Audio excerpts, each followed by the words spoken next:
request you to please be back for the second session of the Digital Gov Summit.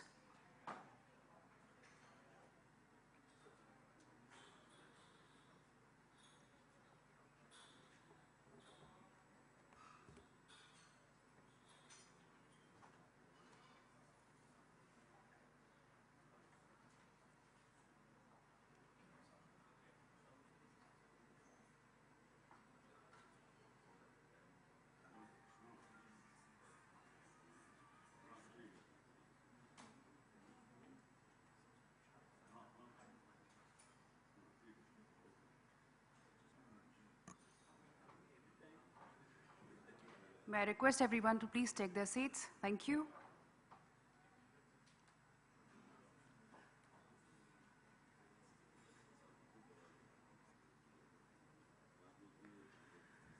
Welcome back.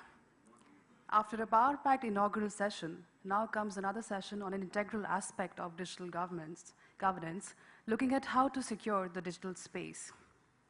We have with us key stakeholders from the Ministry of Home Affairs, Government of India, various state police establishments, and the industry. We have with us Mr. Retd Punhani, Joint Secretary, Ministry of Home Affairs, who will share his overall vision on securing cyberspace with us. We also have Mr. Sanjay Sahay, ADG Karnataka Police, who's also the session moderator for us, who is known for his acumen in cybersecurity. Dr. Chander, Special Commissioner, Traffic, Delhi Police, who has been instrumental in implementing various IT initiatives for Delhi Police. May I invite all the speakers to please join us on the dais.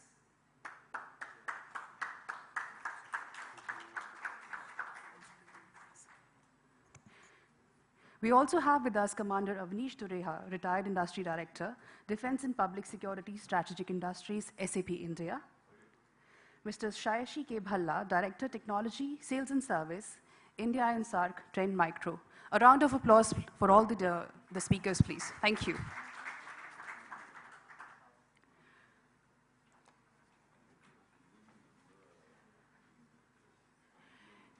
I now invite Dr. Ravi Gupta to welcome our guests. Mr. Retd Punhani, JSMHA. Mr. Sanjay Sahay, ADG Karnataka Police. A round of applause, please, gentlemen. Thank you. Dr. Chander, Special Commissioner, Traffic, Delhi Police.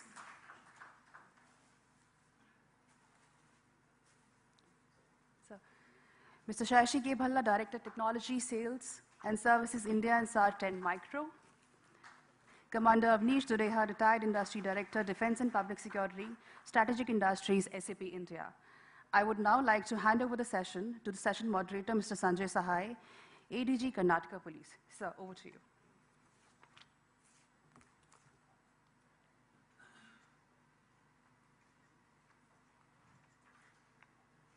We'll start with SAP. What is the program?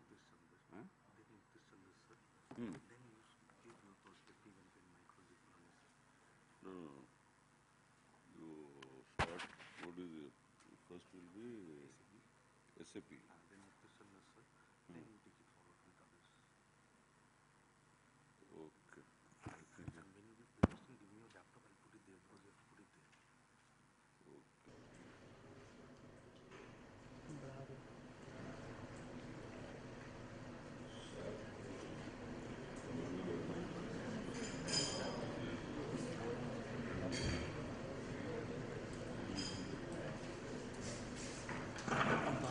Good morning, all of you. I've made a sudden lateral entry. I was taking a couple of seconds to just get well versed so that I take you on a very, very enjoyable roller coaster ride for next 1.5 hours, if not more. So without taking any further time, there's no denying the fact that security, the digital space, is the current flavor of the day. So we started with silos, we got into ERPs, we got into normal networking, got into broadband, and lots of other technologies, from single servers to server farms to virtualization, cloud computing, and the like. So, and all of you are aware of most of these things which are happening all around us. Whether we have landed in a whirlpool or a cesspool of digital existence, I don't think we really know, and we also don't know many of the answers which you have to provide, both from the side of governance and also from the side of technology.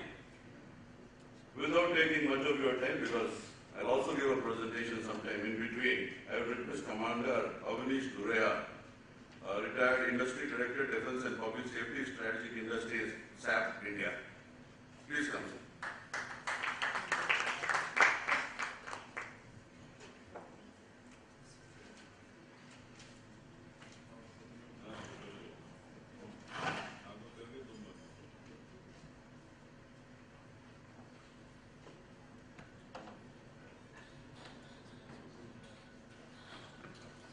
Good morning, ladies and gentlemen. Technology is stressful? Yes, sir. You're quite right. The situation over the last few years has been such that it has left all of us with a lot of confusion. Before we get to grasp of one technology, the world moves far ahead. And we have always left grasping for what is happening next and how do we handle the changes which happen in a technological world. Essentially, what we need to worry about is what we want to achieve from this technology. And, of course, the next step, how do we ensure what we do is what we want to do, and how do we secure ourselves? As an end user, people should not be worried ideally about these issues. But the implication of losing data, implication of disruption are such that all of us, irrespective of what kind of work we are in, if we are involved in technology, we need to worry about security. I have always felt that the moment we come to this area of security, there's a lot of fog all around it. People don't understand what is being said, and there is a continuous fear that there is something more that I don't understand, or that something that could go wrong. So to lift some of the fog today, I thought I will cover with you various aspects of security strategies, which the industry today initially 1995, where we had websites and hacking into websites becoming a major issue. Then came the very serious, very major outbreak of Melissa virus or the malicious code, which came out in about 2000. IW virus Trojan in 2002 or so, 2003-04, we had for-profit malwares, identity theft. We had the advanced persistent threats in forms of various codes which impacted our systems. And today we've reached a stage where targeted threats are what concerns us most. If I look the same way in terms of how the industry is moved, in 1979 or so, SAP had an R2 solution. We moved to 1992 R3 client-server solutions, then to ERP in 2004. 2015 is where we're talking about HANA and cloud solutions. So with each of these stages of development, different threats were involved, and those threats have to be handled accordingly. Next question which comes is, why should we in SAP be worried about security? And why should we take this threat so seriously? We are globally third largest software company, handle about 74% of world's financial transactions. 74% is a very large number. And that is the extent of where the SAP footprint touches in their financial transactions. Our customers include a majority of Fortune 500 companies. In terms of number of texts which flow through SAP mobile platforms, 1.8 billion. We have network solutions like Alibaba, which have 1 million companies on it across 190 countries. We need to ensure each of these transactions, whether it is to meet your functional requirements in the ERP, or your financial requirements, or your procurement issues like on a river network, they are safe, secure, and they bring value to the end users. Today, the latest thing is the Internet of Things, and this, because it puts a sensor and a network to every single device, it actually enhances the attack footprint for any of these threats, and security therefore becomes all the more relevant in these areas. We are part of practically all major security conferences held across the world, and anywhere, whenever SAP is a topic. We are present and we do take our learnings from the newer happenings in this field and ensure that we provide the best solutions. Our product security strategy is built around 3 pillars, namely prevent, detect, and react. So the SAP Secure software development lifecycle ensures people are rightly trained, all correct tools are available in place, and the necessary precautions are taken for building secure products. The guidance, of course, is the standard ISO guidelines. Moving on from there to the fact that a whole lot of activities, threats to systems are internal as well. They are also a consequence to the not so good administrative practices being deployed or employed by various organizations, worries regarding the provisioning and deprovisioning of users, ensuring people stay within the limited areas where they're supposed to be. And those things are handled through single sign-ons, governance, risk and compliance issues, identity management, etc. Plus, of course, we also use the common crypto libraries for solutions. Our security research ensures encryption in cloud, JavaScript security, big data for security to be able to extract maximum events happening across the globe and react to them on real-time basis. In terms of detection, we have a surveillance threat landscape, and we also react to the customer-specific services. Once a threat is detected, it has to be reacted to, or an incident handling takes place. These are largely built into the solution itself to be able to ensure that the experience for the end users are relatively painless. With the advent of cloud, you have certainly found that the whole game has changed. There was a time when individuals, the independent system administrators, organizations had to worry about their network, had to worry about their perimeter defenses, their specific solutions, what or the amount they were willing to pay to get the kind of security they wanted. Cloud changed the entire story. The entire game has been changed by the cloud. Here now you are having to trust your data, your applications, your processes on a third-party platform. While it has brought a lot of changes, a lot of positive benefits to all the organizations across, larger organizations can afford to have their own IT infrastructures, their own IT setups, but when you look at smaller organizations or organizations that are more tightly integrated towards their specific areas of work, they may not have the infrastructure or the people in place to be able to handle these IT solutions. And this specific hurdle has largely been resolved by the happenings and the cloud solutions. Cloud allows you to avoid all your expense and your talents required for your infrastructure and give it to somebody else to run it. But then with cloud also comes a bigger layers of security. So we have a similar cloud security framework which we have evolved over a period of time, and these are largely standard industry solutions, and they follow the industry's best practices with the necessary certifications and attestations, because by simply saying that we are secure is not going to make a difference. We have to be a part of the standard certifications and attestations. I can give you a lot more details on how these things are done, but I don't think that would be right in this forum. If any of you would be interested in those areas, I can always be of assist you in there. What is important to see is the process followed to ensure that the product that you end up using is secure. And this starts on the issues of the preparation, the development, transition and utilization, where we ensure that the people who are going to develop the solution for you, who are going to roll it for you, are first of all adequately trained. Trained not only in the specific skills they have, but also understand the implications of threat and malware on their systems.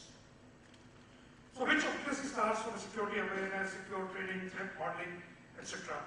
From there we move on to the risk identification, plan our security measures, carry out a secure deployment, secure testing, validation, and then of course the security response.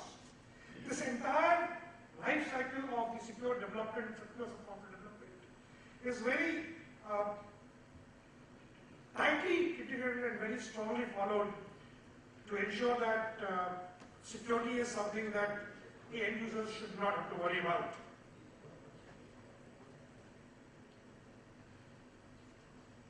Over the last many years, a lot of things have improved in this region, in this area of IT, because of standards which have been brought in internationally. And the standards for this right now is ISO 27034, which SAP also follows along with all the major industry bodies.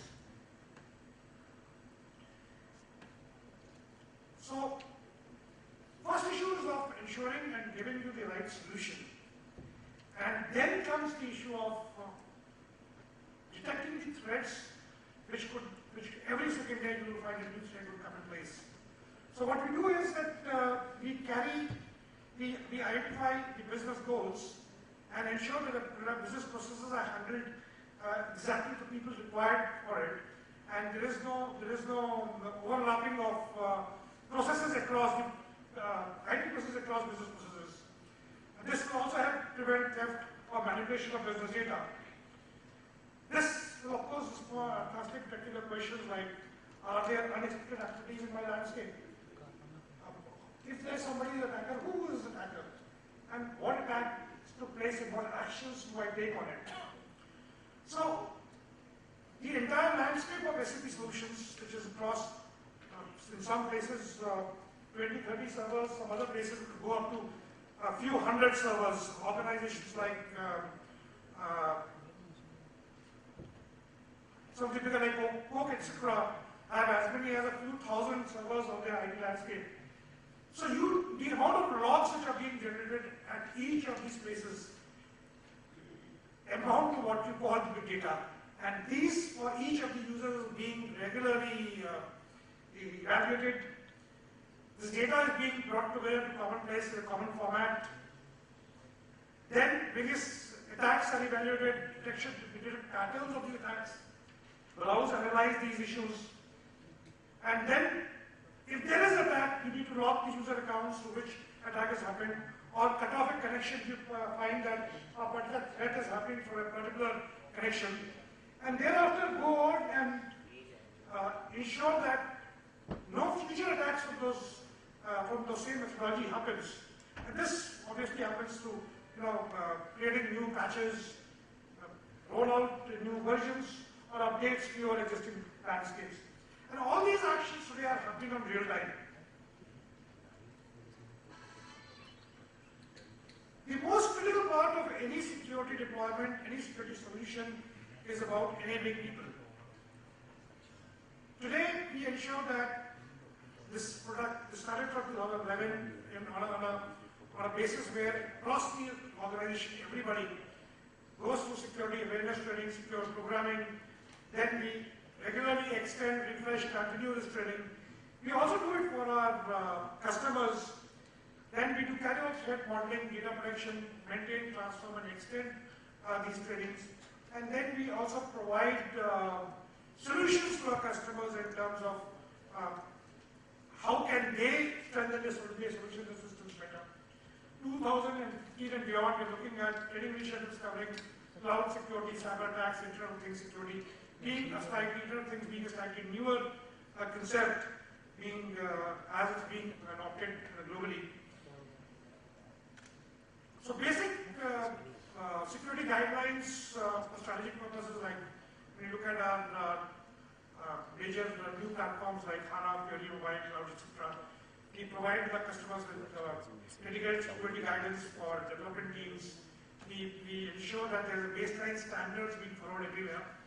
And this expertise and knowledge of decentralized engineering teams is being provided so that prompt, proper action can be taken in time.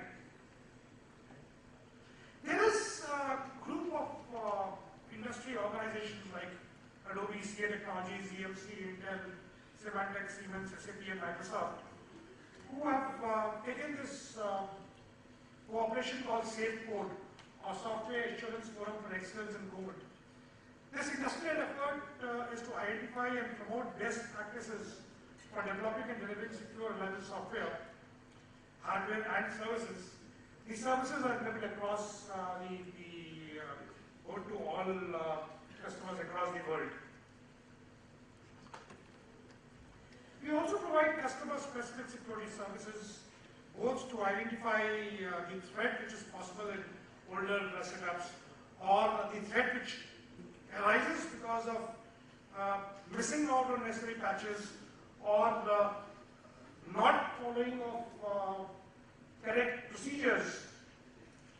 So irrespective of how good administrative system you are, there would be some threats, there would be some issues which can possibly slip through the radar and can make your system vulnerable. So to handle those areas, we do provide early watch reports. We also have SAP security optimization self-service solutions. We run SAP security solutions and provide help to all customers to strengthen and safeguard their systems. You can find a lot more about how SAP can help you in security and how simply a secure SAP solutions. The SAP.com/security, which involves all areas, the cloud solutions, on-premise, for ITs and corporates, as well as our offerings. Today, over a period of, you must have heard of my introduction, spent about 25 years in the Navy. And every time we looked at, a large part of it was in the IT, anytime and every time we were looking at a solution, we were willing to let go of a functionality if we did not have the right security in place. That is the impact and importance of security across the board for any organization. And nobody can ever overemphasize the need for security across all your landscapes. Thank you.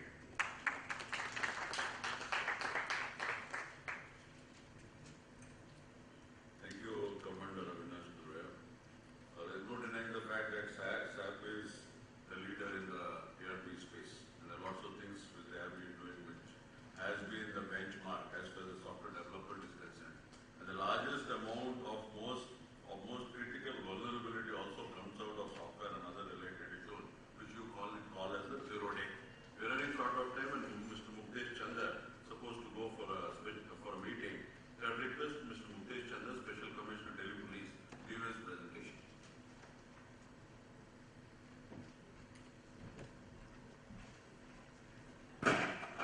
Thank you, Sanjay, and other dignitaries on the dais, ladies and gentlemen.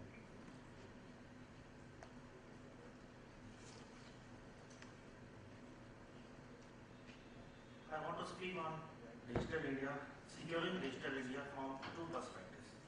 One as a police officer, the other as ex-Center Director for National Critical Information Infrastructure Protection Center under Prime Minister's office, where I had the opportunity to serve for some time. As a police officer, when we are talking of securing digital India, let me take you to the figures of cybercrime in India. Registered cybercrime, there are about 4,000 every year. Whereas the Computer Emergency Response Team of India, CERT, it documents cyber incidents something to the range of 70,000. And when we talk of bots, it has been tracking, it is running into lakhs. Those bots are existing in India. Cybercrime goes undetected many times. If it is detected, it is not reported for various reasons by various organizations. If it is reported, it is not registered by police for various reasons, as you know. And if it is registered, it is not investigated properly many times because of lack of expertise and so many other issues. Servers are not available, the data is not available, the criminals are outside India. whereas cyber crime figures are not at all any indicator that of the attack we are facing and we will be facing in future. Even if cybercrime is controlled, is under control, and we will be able to tackle it, because all IT Act offences are to be investigated by police as per the mandate. Only inspector and above are authorized to investigate. So all these, whether they are 4,000 or they will become 40,000 in future, and when the Digital India comes up, there will be a spate of cybercrime. That's apart. There are two things which are worrying, which the pattern which has been emerging, and I had the very close opportunity to see that while I was working in National Technical Research Organization, where the NCIIPC is existing. Which should worry the industry also, which should worry the government also, and which should worry the entire landscape of digital India. One is cyber espionage.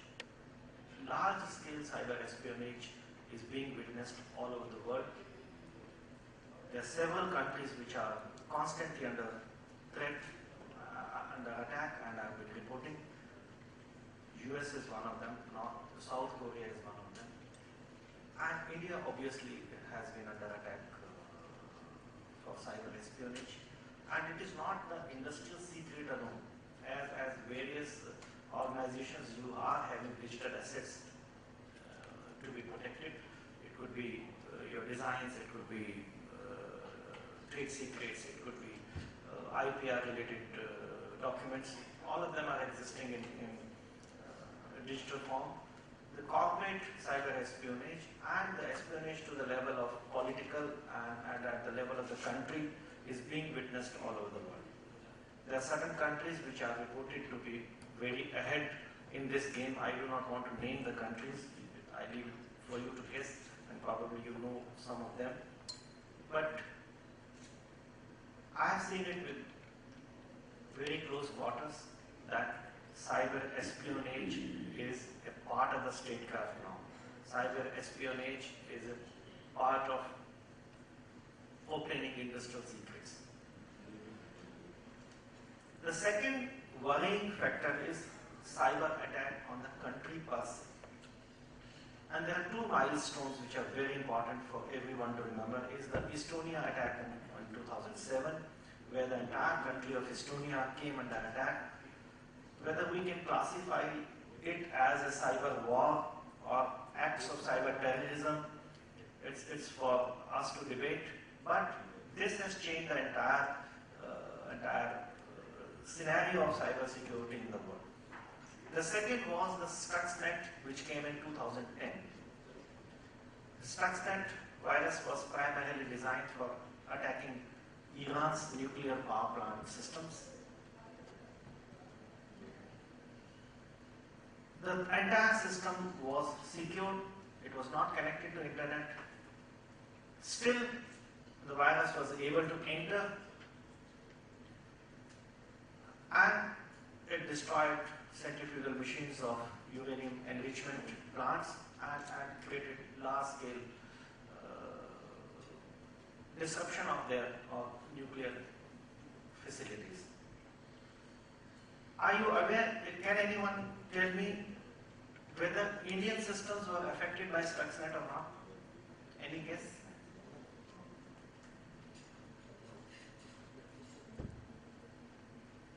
A virus which was specially designed for Iran's nuclear power plant facility, which was able to enter their secure systems which are not connected with internet using a pen drive which was deliberately distributed to one of the employees. That virus, 10,000 Indian systems were affected by that virus. There is a whole lot of list, but 10,000, and some of them were of Haryana State Electricity Board also. What if those systems were connected to internet and they also had the Siemens PLC for which Stuxnet was designed, and for that matter, our power plants and nuclear facilities do have SCADA systems all over them. Many of them are also Siemens PLC, for which this was designed. And now it is also emerging that two particular countries were behind Stuxnet. I again do not want to name them. It's for you to guess. You can study the literature. Because the Stuxnet could not have been designed by small-time virus writers, kiddies. It was possible only for a state to have designed them. Now we are living in a world where state-sponsored actors or state themselves might cause large-scale cyber attacks or cyber espionage. So securing digital India becomes very important. And as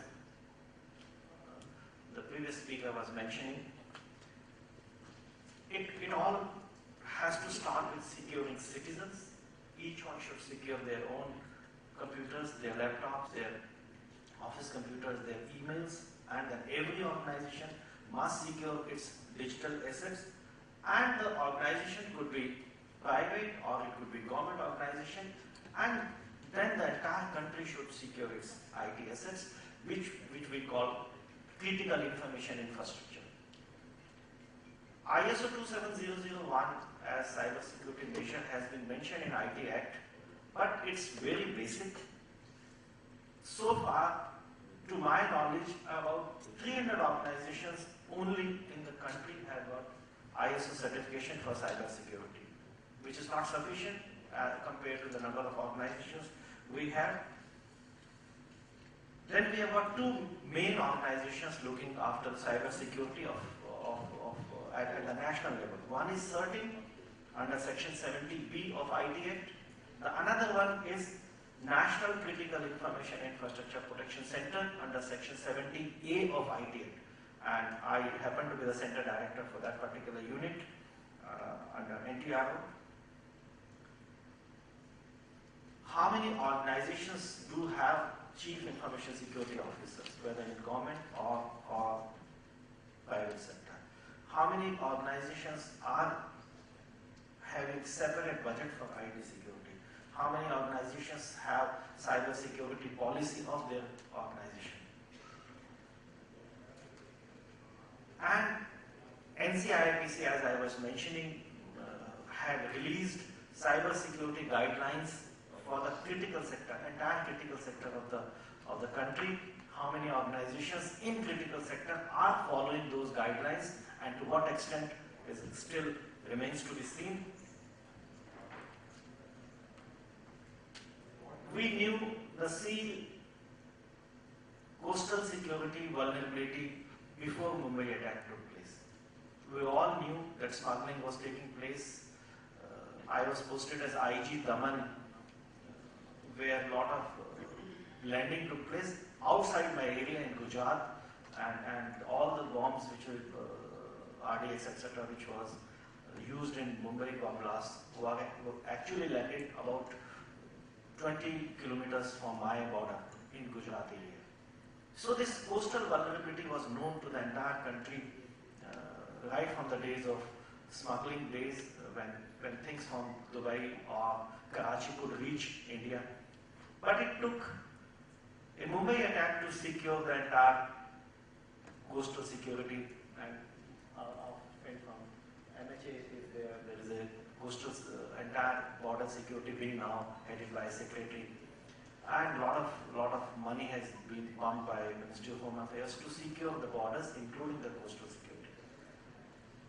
In the same way, digital India appears to be vulnerable to cyber attacks unless we take all the measures from the organization point of view, from individual point of view, from the national critical information infrastructure protection point of view, as I mentioned, and CII protection. Guidelines will not solve the problem. ISO 27001 will not solve the problem. How much we are implementing them,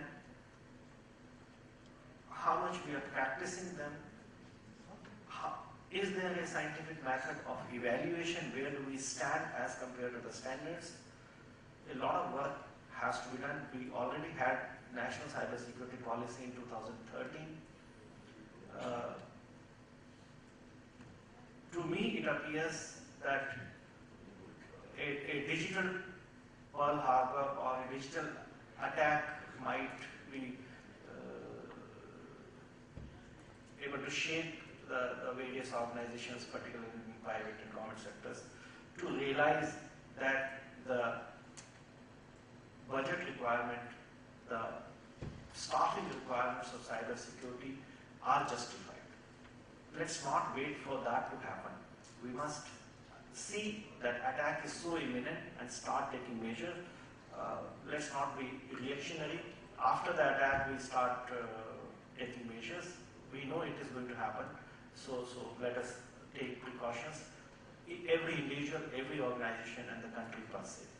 Then only we can have the mission of smart cities and digital India, but secure and resilient digital India. Thank you.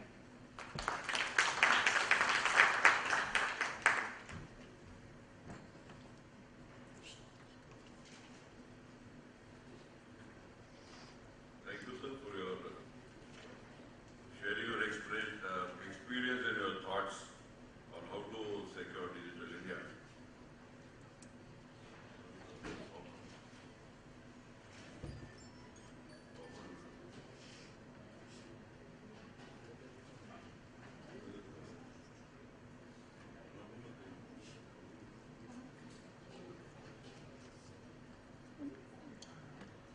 Anyway, before we set up the whole show and I'm able to lay my hands on the column, I'll start my initiation into this whole exercise. So securing digital India is something which the contours are very, very nebulous, and I don't think we are aware of all the contours about digital India. Thank you, sir. Thank you. As far as I'm concerned, whatever introduction has been provided so far,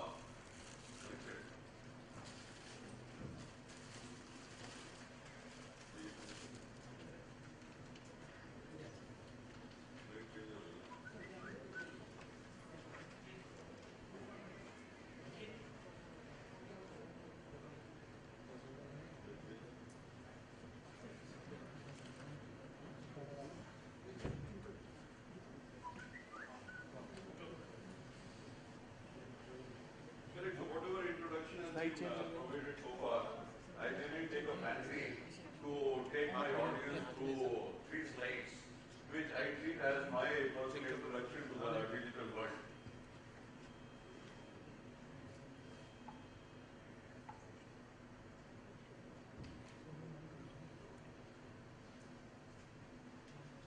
Correct. So this is the first slide. In Karnataka, we have created an ERP solution which has 1.5 million lines of coding. It has 12 modules, 517 screens, and 422 reports. This is the software on which the whole of the Karnataka State Police works. It works from 930 police stations and a total of nearly 1,600 locations. Working fine for the last 5 years. This is just to give you an idea as to how I have been a part of this humongous IT structure, which was created literally out of nowhere. It did not even have a neat, detailed project report. The second one is the Karnataka State Police Wide Area Network. We are the only state, at least in the internal security arena, which has its own broadband wide area network. Running fine for the last 5-6 years, runs primarily our own resources who have been trained into MCSE and CCN and the like. And we have not been outsourcing to agencies. And thus we have not landed into a large number of other issues. So we have 44 locations, 1, 2 and 4 Mbps lease lines, and 1425 locations on 512 kbps VPN over broadband. Finally reaching to an aggregation bandwidth of 155 Mbps. We own the only data center owned by any state police, and we run it on our own. We started with a single server to virtualization, and now we are about to enter into cloud computing. So broadly, this is the background which I have. I've been moving around in large number of postings in the last so many years. But my passion for technology has remained, and most of you have seen it over the last couple of years. And I keep associating myself with bringing about transformational changes in the government. So broadly, if you cut the whole, whatever is the fluff aside, I am a technology evangelist. This is my recent reel on whatever I will be speaking in the minutes to come. So broadly, it has become an area which is basically the replication or the synergy or the synthesis or the blend of the physical and the virtual world. And it is also a synthesis of human life itself. What we are discussing today has nothing to do, to best of my understanding, with digital world or cyber world or security and the like. It hits at your basic existence with regards to your life and liberty, your economic peace, your social peace, your growth, and how the next generation will live in the days to come. So we are in the initial stages of industrialization, when electricity came into existence, when printing press came into existence, the Enlightenment, the Reformation and the like. Let's not mistake it with technology. Technology has always been a mover. It has been an enabler at the maximum. Correct? Whether it's electricity, whether it is steam engine or whatever. Last year I was talking to a group of people at the Microsoft Extended Leadership Summit. There are 72 leaders from Microsoft and 18 from McKinsey. And I was rushing, as I do in most of my conferences. I wanted to create a definition of digital India.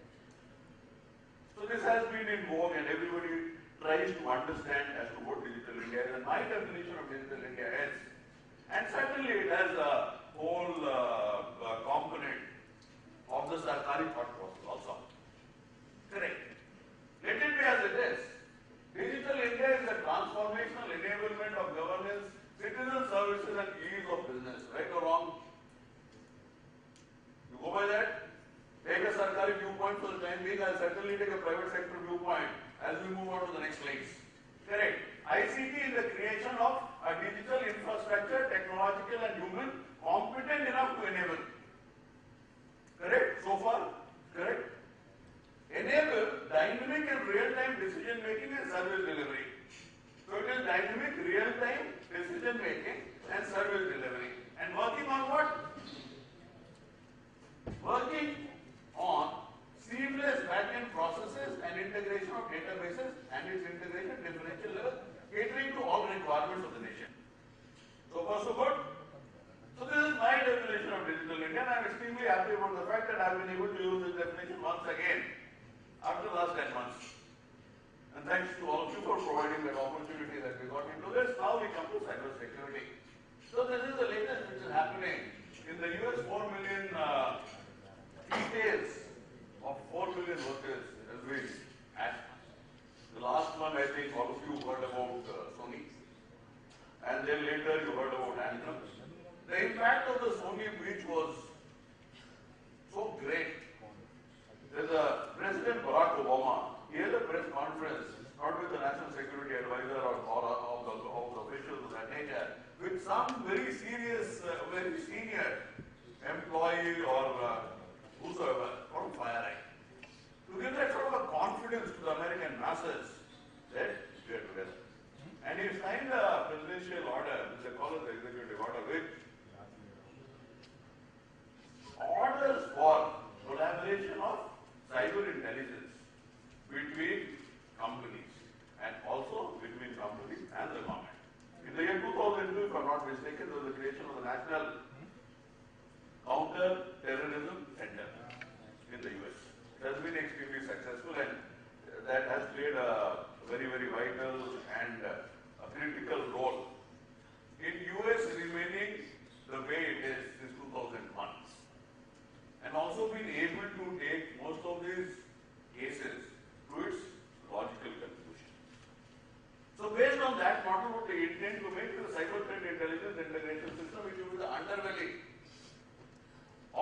nationwide encrypted cellular radio telecommunication system.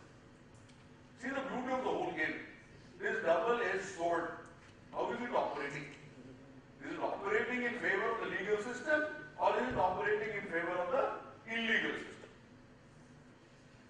Who are the best adopters and innovators of technology? The multinationals, the governments, or these guys who are literally operating the whole of the internet. They're literally operating the whole of the internet. It seems as if you have created the internet and handed it over to them. So as we proceed further, let's just explain as to what the cyberspace is today. And without getting into the nitty-gritty of this definition, suffice to say that literally anything and everything in which we lay our hands upon, interact with, think of, socialize, imagine, create, devise is a part of your cyberspace. And there is no industry, no human being, no government which has not been hacked. Correct? How many of you really feel comfortable in the digital space which you live? How many of you really feel comfortable that you know what the nitty-gritty is, how to go out, how to secure yourself, and you're reasonably fine in the digital space in which you live? How many of you? None. Only you. Two. Correct. I don't know. You've been lucky so far, I presume. No, it's due to minimum usage. Minimum usage. So you're like the North Korea types. Correct. So we'll not use internet and we'll have a cyber army and we are the most digitally secure. Use to a limited extent and get the apps where you share everything. Correct. I would not like to comment on your design of usage, and as long as you are comfortable with and you don't have people who are really after you. The other issue is that recently there has been some talk, I think in one of the US think tanks, wherein they say 30 top hackers or real good hackers, they decide to bring the world to a standstill, they will. And they have accepted that possibility. And that is based on a calculation of expertise they have. And they demonstrated capability in large number of areas. Correct. So we move further. So the issue is that humankind, so they have been thinking linear all their whole life. And all of a sudden, we have all these exponential technologies which are hitting us in a manner we cannot imagine. Correct. Is that like the lily pool? Till the 29th day, the half of the pool is full. And the 30th day, you realize that everything is full. Exponential technology is the way they are able to create companies of $1 billion worth in no time. Also have the same exponentiality of creating havoc in a manner which is unimaginable. For a robber to rob a guy of 1,000 rupees, the type of planning, the type of the vulnerability which he has, and finally when he lands up in a physical situation where he will end up with, nobody knows. But to hack and get details of 100 billion users of target or 110 million users of target has been so simple and so easy. Correct. So these are the days of exponential crime. In the very same manner, it's the day of exponential technology.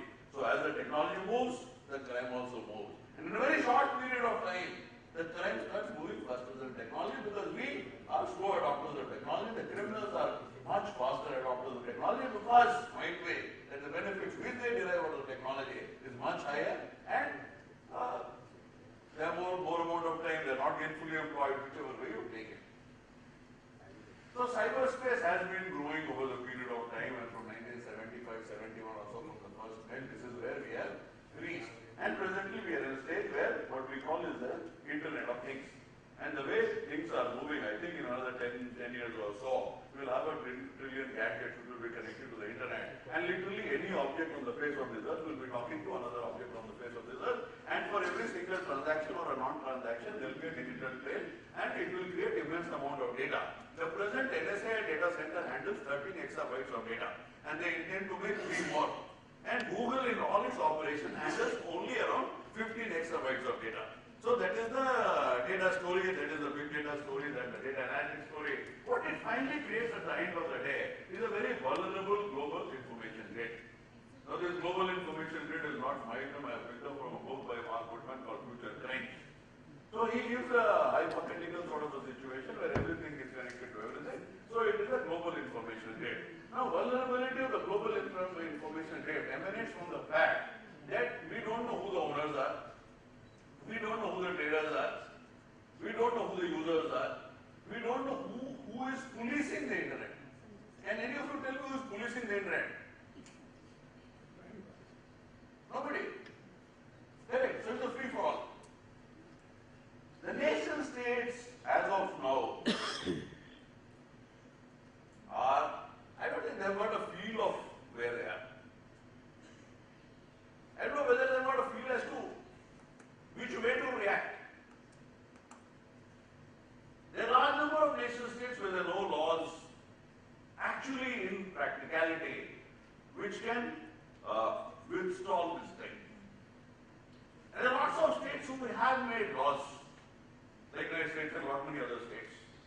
But still they are not able to get over this whole thing because the people who are challenging are the people, their capability is so high that normal existential, legal, administrative systems are not in a position to react at this particular point in time. And if you understand that your cyber security or digital India or digital technology is restricted to computer networks and the like, I think you are very, very badly mistaken. These are the emerging technologies which are completely submerged into the networks and digital processes in which we are in. It is robotics, artificial intelligence, genetics, synthetic biology, nanotechnology, 3D manufacturing, brain science and virtual reality.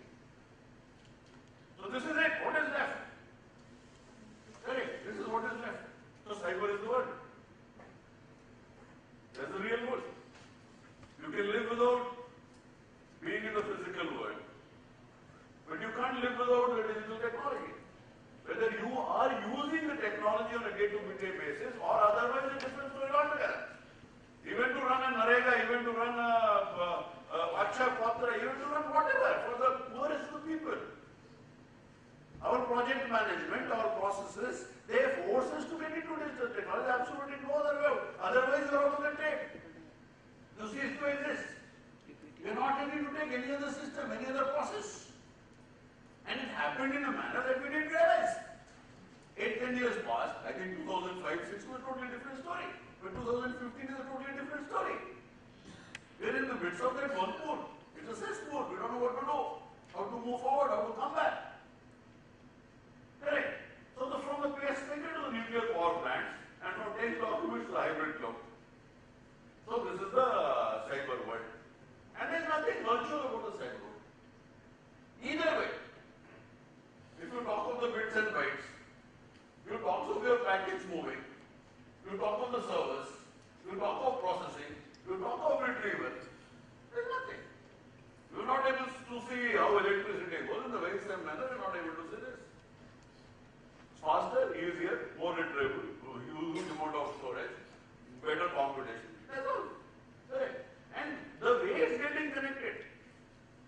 I think most of the revolutions, most of the agitations, today it is getting connected to social media.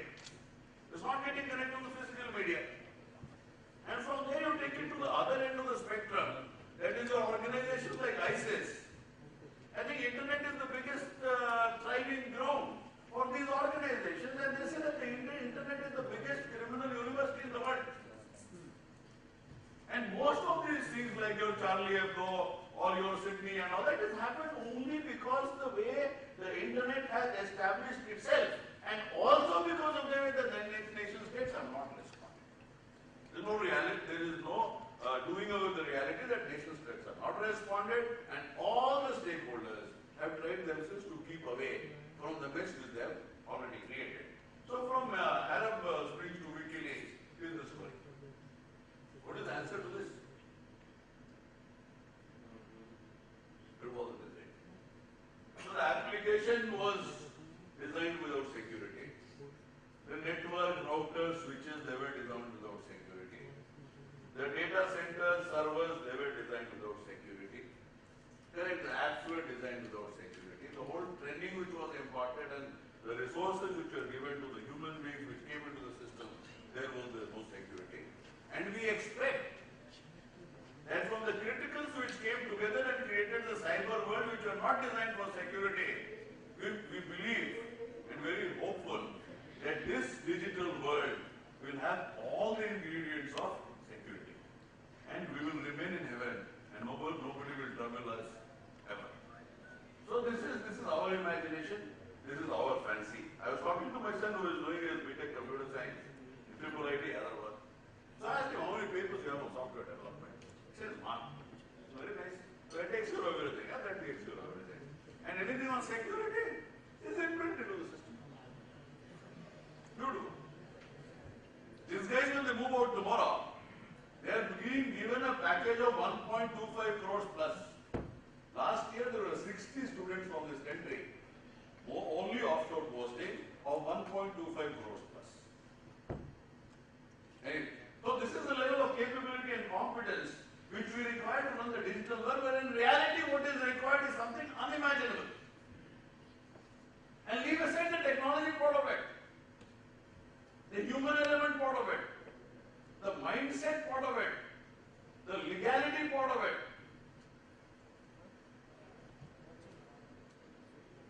Only 97% of the Fortune 500 companies have been hacked. What about the rest? Huh? What about the rest? They don't know that they have been hacked. Correct.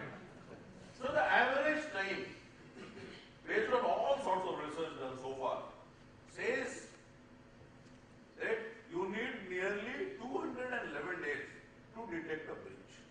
Now think of a situation wherein your house has been burgled today and you are able to detect after 7 months. What is the situation? And even a worse situation wherein the thief remains there. All he has left is small hanger-on, Ramu or Shyamu and all that, to keep passing all the information. So, okay, now after 3 days again they are going out. So come and burgle again. Beautiful situation. So this is very nice jargon we call it the back door, which in normal English we will call call script. So cyber security turns out to be the single biggest emerging threat for the world. And it has its very, very deep linkages with all sorts of nefarious activities and terrorism in a manner which is just unimaginable. What is this fight all about? What is this fight all about? It's about data. And why is there a fight about data? Why in the pastoral age they didn't fight about data? Why in the industrialized age they did not fight about data? Why is data from where it has come all of a sudden? Data has never been of very great use to this world. What happened to data? All of a sudden it has become an asset which is unimaginable. Why? It is not gold, silver, platinum, nothing. No Alexander issue, no territory, nothing. Why data has become so important? Huh? Data is information. So it may, what difference does it make? Data is information.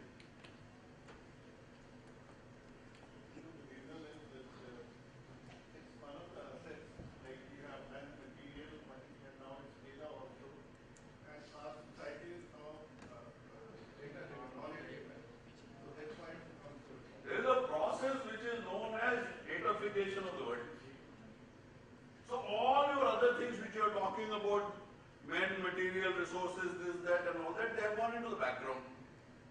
And what you have created, on which you thrive your society, economy, polity, or business, is data. And when you talked about knowledge and wisdom, it came out of experience and expertise and some capability which somebody would develop. But in today's world, you get your wisdom out of data.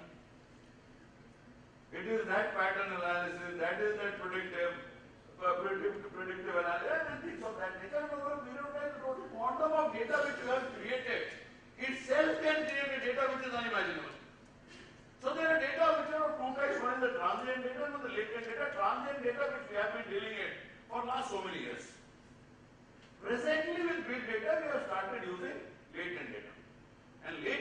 can throw possibilities which are unimaginable, can create opportunities which are unimaginable, can provide solutions which are unimaginable, can change the world in a manner which is unimaginable. Small thing. And that might not be data also, might be a mindset issue. But the Bansals, they could decide upon that cash on delivery. Nobody tried ever across the face of this earth. It's a very, very vulnerable, financially vulnerable issue. Same as in the case of Mohammed Yunus. This guy tried. He tried for microfinance in an industry, in a situation, in an environment where it was expected that he will fail. And same thing was with Bansals. But that intuition, that business judgment or whatever it was, at least in hindsight, it's a success. Correct. So that is what data can do to you today. But coming back to our original story of taking care of digital India and also taking care of the cyberspace or whatever we have, in whichever manner we call it, now what do you expect out of the system? What you expect out of the system is confidentiality, integrity and availability. And in case if it crashes, at least you are able to run the skeletal services and at the end of the day, should have the resilience to get back into a normal operational system as soon as possible. Right? So this is broadly the story which you are looking for. Right, tell me, are our systems created with this purpose or do they have the capability to give you all these facilities or results? Is it not? No. Is that the general opinion or? We go to income tax, this thing and say, it's 5 days, please, server is down. Yesterday I was applying for some US visa, they said 29. It is under maintenance.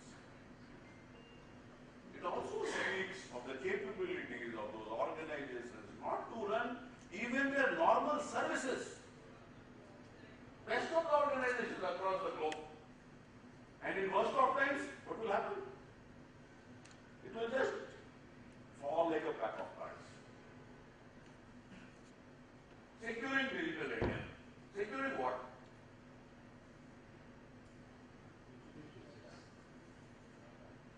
So securing data is fine.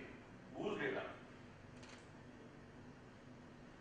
So from individual data to enterprise data to government data, wherever government cannot lay its hands on, from NGO data to Baba Ramdev data to every data.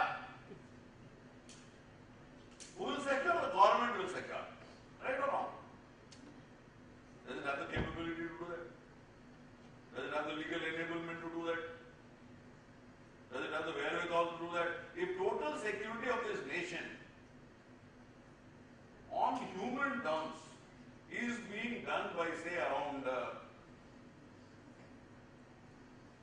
50-60 lakh people, police, army, paramilitary and the like, and what will be the quantum of human resource that also technically enabled and most proficient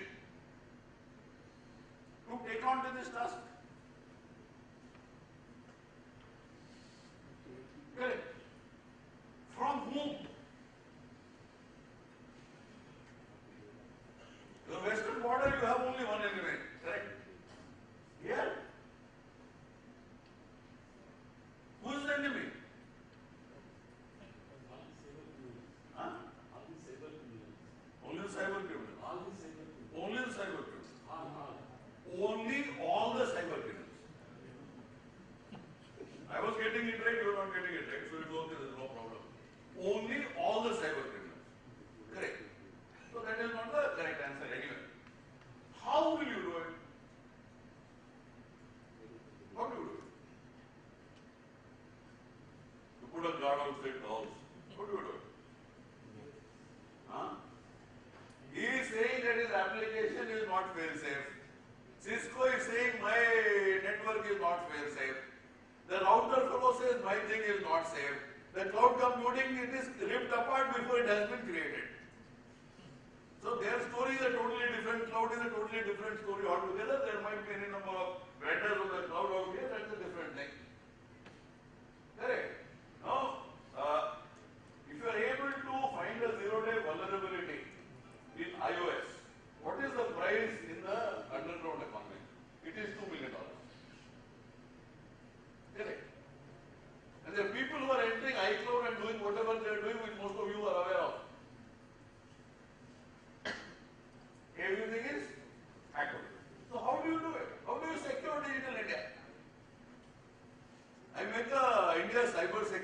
policy. Correct. So the digital India is secured. What do you say? Is it not? I made a policy. It is not. Then how do we do? You people are all professionals, and most of you are from the private sector and have been handling IT security for a long period of time. Otherwise, the businesses cannot run. That being the case, can you tell me how to be secure? At least one answer for my satisfaction, right or wrong. I will not comment on it. More important is the implementation of policy efficiently. Framing the policy and making the. Sir, the efficient implementation of policy is only the standard. Those are only the certifications. Those are only the tangible, which has to go from top to bottom. Yes, How means is an effective implementation of policy. Correct. And I don't want an answer which is effective implementation of policy. I know that. I'm a bureaucrat. Correct. Anyway, I gave a disclaimer that I'll not comment and I did. That's a different story altogether. Nonetheless, we go further. I don't think we will be able to get any further answers. We started with intrusive attack, destructive and now destructive. Yes, sir. The government of India, general province, majority of us are using servers of somebody else, Yes. like Google, on behalf. Yes. But when we say, government will say that use government server, people are not using. Example is, I created 8,000 names for people working IT. IMD. IndiaTechnology. Yeah, IMD. 90% of mail addresses are defunct because they are not used. Now, 90% of mail addresses are defunct because it is not being used. now they are using all these servers driving US server. So this security breach will be there because whatever information we are sending to others, it is known to somebody else because server is somebody else. I don't think server being somewhere else means that it is porous and No. everything. Everything will, I'll come to a topic, would be leaked out to somebody else. Reasons are very wide and varied. We'll get into the reasons as we progress in this presentation. What is more important is, when we're talking from the SAARC point of view, why your email IDs were not linked? Why your email was not linked? Were you as efficient as Google? Were you able to provide ease of the comfort which a user has been accustomed to? The thing is that why we do not have this kind of software, but somebody else has. Why we don't have? Because we have to develop. No, because we do not want to develop, we want to use somebody else's systems and software. I think there are two sides of the same, point. One is, Again, I am coming to that. yeah, please. See, weather models. We use weather models in India which are thrown out by outsiders. Right. We use obsolete. Correct. We have capability to develop it in the country. Correct. But it is not being done. We have never been leaders in any of these models, any of this book, any of these textbooks. I don't think most of the things we created from ideas, thoughts, execution, technology and the like. But we thought for the first time in human history, just because we are supposed to be the powerhouse of IT industry, we would be able to create things which will get the world. Unfortunately, that has not happened.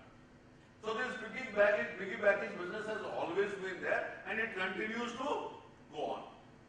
I don't think I have anything more to say than that. Correct. Creating products and creating services. Being an innovator, being an inventor is a mindset. If today the Indian Institute of Science is given a challenge that, okay, government of India give $2 billion with a condition that within 10 years you will produce 5 Nobel Prize. I don't think they will be able to take that challenge. Broadly, it's a challenge. If you take it, you go ahead. And most of the people who have done very well in the IT world or the professional world, they work on that principle of being a professional means minimum 10,000 hours of professional work which is non-repetitive in nature. In 360 degrees of that particular domain, either 10,000 hours or 10 years. Now that sort of a capability, how many of us have? Pure, genuine, original work for 10,000 hours in that particular domain, or you take the McKinsey thing. So you have a very intensive knowledge in something with the top of the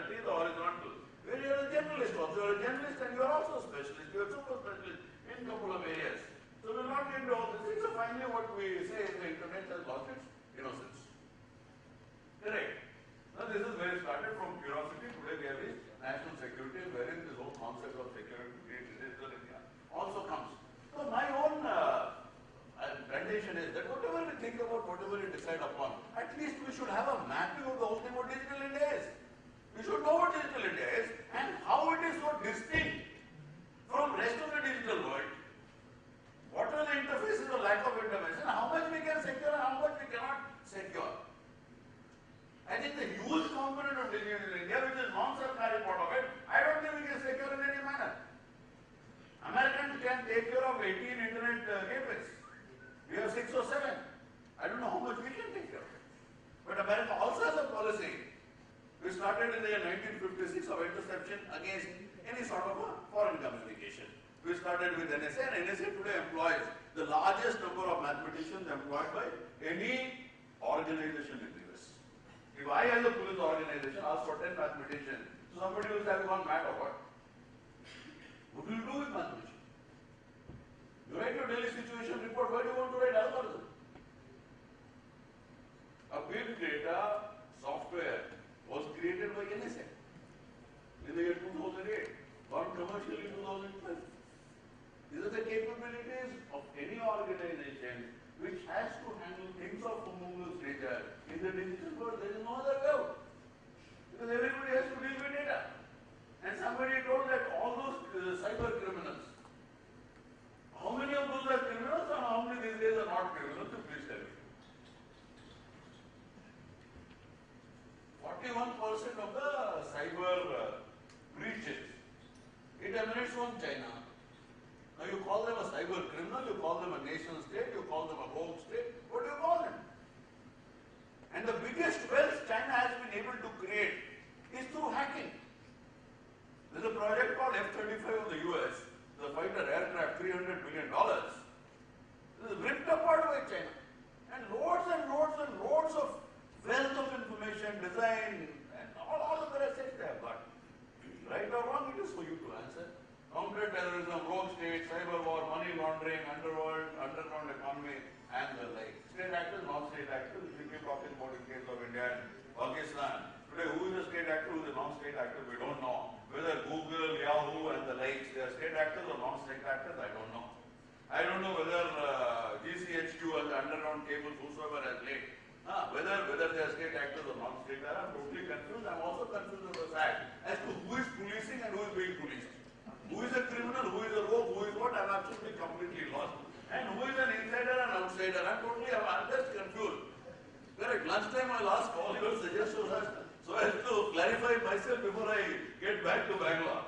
Correct. Then insiders and outsiders, there's a general perception in all the IT companies and the government that the insiders are all angels.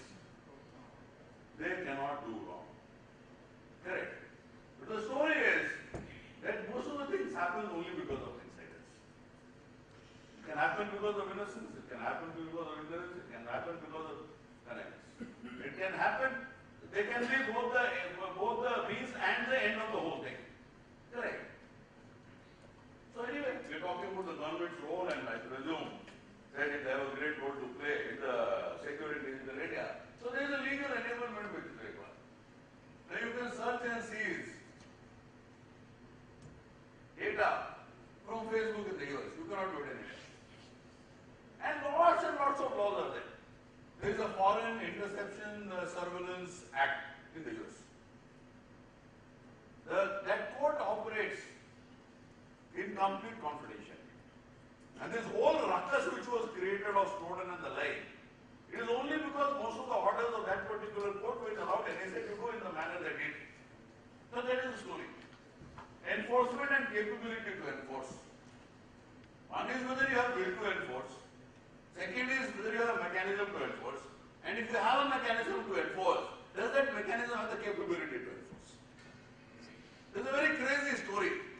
It's technology, mindset, attitude, expertise, capability, creating new mechanism. So it's a virgin territory. So you get, say, the whole world new. It's just that we have been inhabiting it for centuries or millions of centuries, whatever the case. But for a hypothetical situation,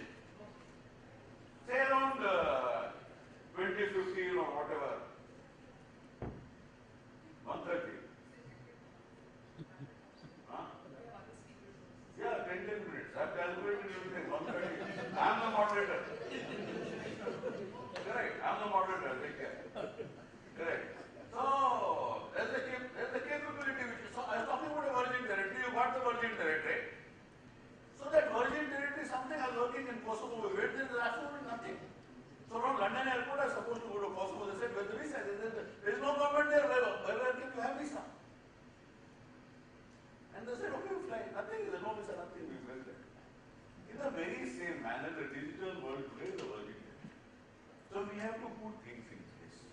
There's only technical details which were sorted out in the initial years by IEEE and all sorts of ICAP and all sorts of other organizations that technically we don't fit. So internet V.1 to V.2 and what all has happened, because if you can't take care of 2 billion addresses, so you have to create something which will take care of 2 billion addresses. That's nearly all. That is not an administrative, legally enabled mechanism to take control of the activities. If it moves into the nefarious direction, because they never thought that internet will ever become nefarious. Okay, political will, privacy and the like. This thing only I talk about for the simple reason that China has been able to somehow stop entry of the general internet. They have also been able to create an atmosphere which they wanted for their citizens. Rightly or wrongly is a different story. But they have the technological capability to create that sort of an isolation for issues for which we want that sort of an exercise. Say for child pornography or whatever, or cyber criminals. We should also have that capability that we should be in a position to create firewalls or whatever infrastructure or processes are required by which we can control these people. And I have absolutely no reason, I have no understanding of the fact, both from the sides of the government and from the private sector, as to why no incidents are being reported in this country. I am totally at a loss.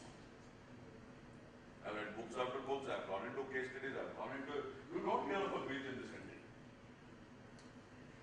I'm totally perplexed as to what is happening all around this. So the law doesn't demand to be notified. Sir, if target has been breached, correct, law demands or what doesn't demand, it will be there in the public space. If law does not demand one particular thing to come into the public space, does it come or does it not come? Law does not demand lots of things. We are not the best firm believers in law. We are not the people we are completely law obedient. I have absolutely no idea as to why that is happening, and IT companies themselves, they are ripping about privacy, they are doing all sorts of things which they are not supposed to do at the back end. The data is being sold in the manner it is being sold. And out of context, things are being used. 81% of the divorces in US, the evidence which is provided out of Facebook. So hacker is at the center of the universe. And TED Talk says that the hackers, they are the internet immune system. Otherwise, we would have landed in a situation much worse than what we are today. And they are the people who are more focused, who can deliver somebody working 22 hours, collaborating across the globe. And these are the activist characters who are adding a new dimension to the internet. And they have been extremely successful, and they have forced the world to realize and to think that this is also an area which has to be given out, and it should move in a direction in which they want. The governments have not been able to take care of ISIS, but Anonymous has been able to disable nearly 800 of their accounts. So this is where we are on the malware story. We will not take much of the time. As we move further, the age of antivirus is over, but these antivirus vendors, they're all over the place. They can hardly detect 5% of the viruses. And if the same thing happens to the human immune system, within hours we will be dead. But internet is alive, the cyber world is alive. So these are a couple of wonders of the modern digital world. Correct. Source code is readily available for malware. These are the things which all of you are aware. I will not take much of your time. My fellow speakers have been waiting for quite some time. Stuxnet, the earlier speaker has talked about, and this is the best malware which has been produced so far. And literally it did away with the Natanz nuclear power plant. And this is a router system, the onion router, which is generally used for all of your underground activities. Most of the things, these things are created by the government and the defense establishment, and finally it is taken over by the underworld or whatever you call it. Zero day is at the heart of it all, and this is the prized possession of the hackers. This is the biggest arsenal which Security Agency has. They have 2,000 zero-day vulnerabilities with them, which they will use in case of a cyber war. So that is the arsenal which they have. I will not get into this any further. That data exfiltration and enterprise breach are the two main issues. There are protective systems as per the Indian IT Act. Still, we have a long way to go. Cloud is the complexity of the cloud is this. Which cloud provider will finally give me a certificate saying that the cloud is secure? It is endless. Where? What? Absolutely nothing is left. I think it will take another 10 or 20 years if it moves in the right direction to give you the capability and the comfort levels which it should give. It will only be over a period of time. It has to evolve. It is not that, okay, cloud technology, go buy cloud technology and you'll get on to cloud 9. It is not going to happen like that. These are the issues which all of you are aware, and the biggest issue is attribution, where we are not able to locate the guy and we are not able to locate the server, we are not able to locate the location, and everything falls flat as it does. Costing also $45 billion, somebody spent 29.95, they do the whole story. Enterprise security is whatever is vendor driven, so it's point solutions, vendor driven, reactive, which I think has been talked about earlier also. Funding, functioning, extensible enterprise-wide security architecture is it should be the name of the game. Security should be as a design element. This is nearly 80% on the human side, security solutions. We should get into a risk-aware enterprise. There's only a risk-aware enterprise will give you the capability to think about the risk. You're not risk-aware, you're not risk-aware. That's the end of the story. These are the people who are really enjoying the internet. And Google takes care only of the 0.03% of the internet. Google searches are extendable only to 0.03% of the internet, so you can understand where you are. The darknet, secret web, digital underground, or whatever you call it. The internet provides a delivery system for the pathological states of mind. And it is supposed to be a criminal university. It's all blatant. It seems there is no desire to control it, there is no mechanism in place. What we call as a crime incorporated. This is the biggest multinational in the world today.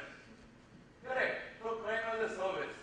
And this is the cyber kill chain, which is finally taken over by the Lockheed Martin also, and is working for the United States government and working on these same principles. The earlier you catch the offender in whichever state starting from 1 to 7, you are better equipped to handle with the show. Information sharing is huge in that area and the collaboration is good. In our side it is not there. Data brokers, they have around $160 million of business. Every year, Silk Road, it's already been caught by FBI, and I think the founder of Silk Road is behind bars. Lessons from Sony Breach, what I say, lip service is the name of the game. We don't learn lessons, that's the biggest lesson we have. So foster information security without trying to fight the internet architecture, standards and uniformity, which we don't have in this country. In the US, it is controlled by the National Security Agency. Come to think of it. Collaboration, legally and technologically enabled, complementing and supplementing to the realization of the stated goal. So this is the, at least this learning you should carry it. So that collaboration has to happen legally, technologically enabled, complementing and supplementing the realization of the stated goal, and it has to be from both the sides, or all the sides. It also includes researchers, scholars, all sorts of people. Public-private partnership, as in the US, you have NSA, CIA, FBI, Homeland Security, Booz Allen Hamilton, Lockheed Martin, FireEye, CrowdSource, Median, Raytheon, and the like.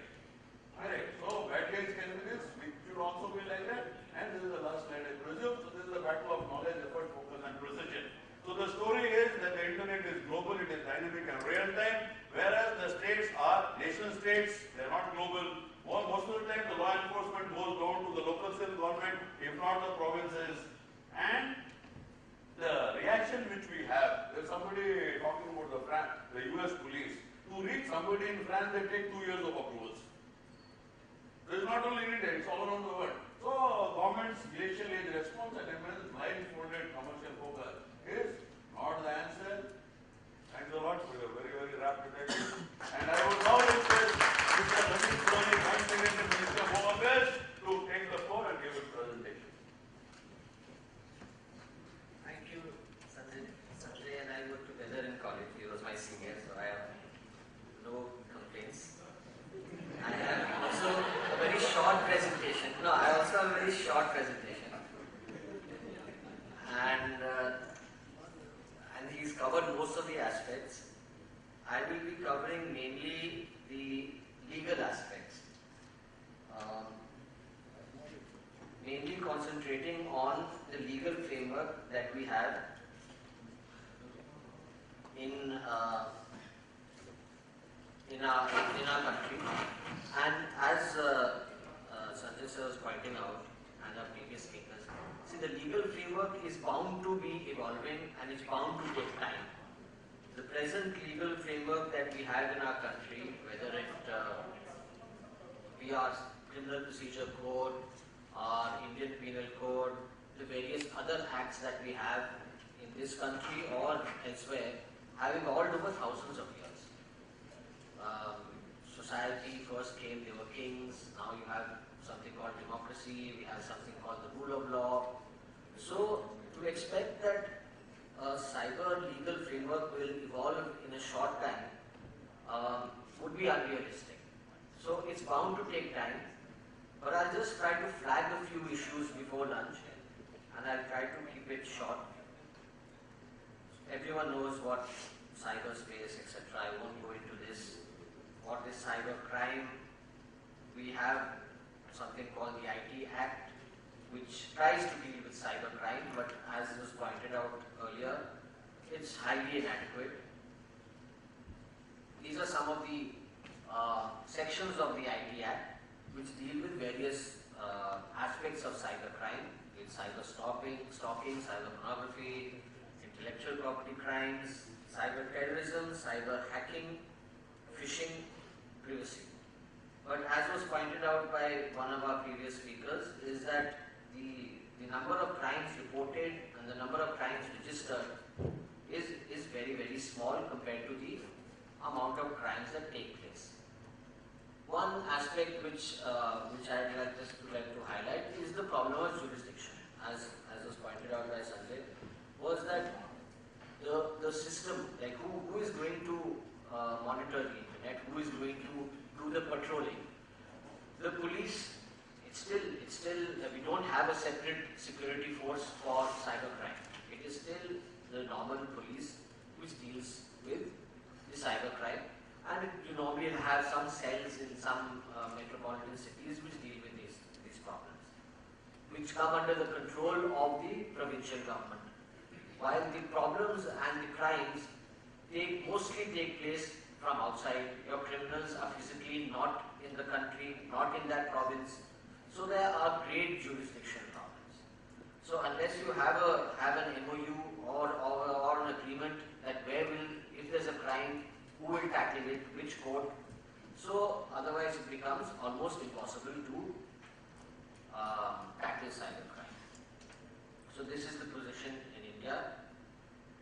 Another problem is the evidence, the Indian Evidence Act and the IT Act grant legal recognition to electronic records. But I don't know, in India, I think it's yet to evolve, and I'm not sure in the US and in other developed countries how much, especially and even China, how much it is used as evidence and how much do the courts give importance to it. The other issue that keeps on cropping up is, as was pointed out, whose data are we protecting and for what? How much do we value our privacy? Is it that important? How much of that evidence will be admissible in court? These are some other issues which I just want to flag. Again, relevant sections of the IT Act, etc. This is a repetition. I just want to take you to 66A. Now, 66A, as all of you are aware, was struck down by the Supreme Court as A. Now, 66A, there was nothing wrong in the section. All it said was that anything which is offensive and that will be liable to be prosecuted in court. Again, it was basically misused, and now we've lost the section. So these are again various aspects which we just need to look into, think about, because this is an evolving system. So whether a misuse of a certain section should make the section invalid, or should we use methods of how to train our security personnel who look into these laws, when to use it, when to misuse it. I think there's already been covered a lot about cloud computing, so I won't get into that, because now everything is on the cloud. Now how do you handle or how do you protect a cloud, or how do you protect data there? I think we are far, far away from anywhere near protecting that kind of data. So that is something which, again, we need to look into. I won't get really technical because I'm not an IT guy, most of you are. So I'll skip all this. I'll go into cloud security controls. What is our architecture? Do we have an architecture? I mean, we are far behind, but even I think in countries like the US, they are not able to tackle technologies and the attack on the systems. Emerging technologies, there are many of them, but I just want to mention in this one aspect of the smartphone. And nowadays that is the latest mobile apps, smartphones. How are we going to protect that data? I know, I think I would maybe request someone to throw light on that also.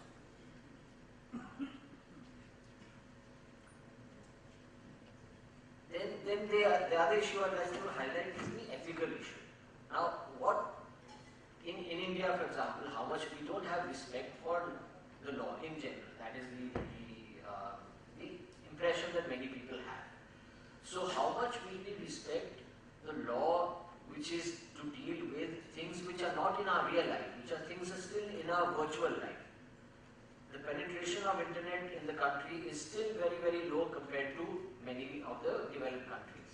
Given that, how much are we really bothered about our privacy? Is privacy an issue at all?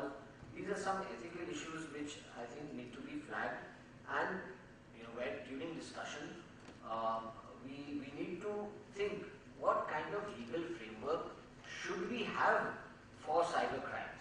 For cyber security, the first thing you need is a legal framework. So what kind of legal framework should we have? The current kind of legal framework that we have in India is something that we have inherited from the British. Is that suited to our culture, to our ethos, and similarly to our virtual world? Because now we don't have a real world, we have a virtual world. So what is our kind of virtual world? What are our elements of privacy? How much do we value it? Is it okay if someone clicks our photograph and, like once we were discussing in the last seminar, clicks our photograph and without our permission puts it on the net? Is that okay? Is that a crime?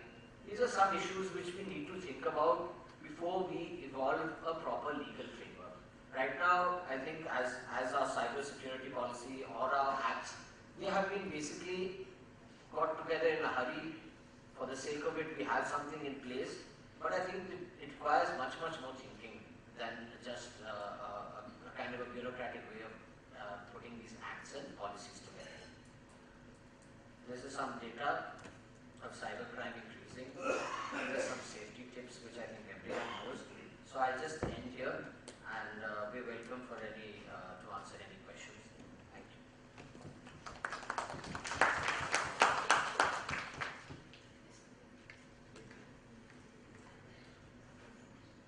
Thank you, Retd, for giving your perspective on the legal side, on the privacy side, and also from an overall government point of view. Now, with respect to I would request Shasthi K. Bhalla, Director, Technology, Sales and Services, India and SAARC, 10 Macro, to give his presentation.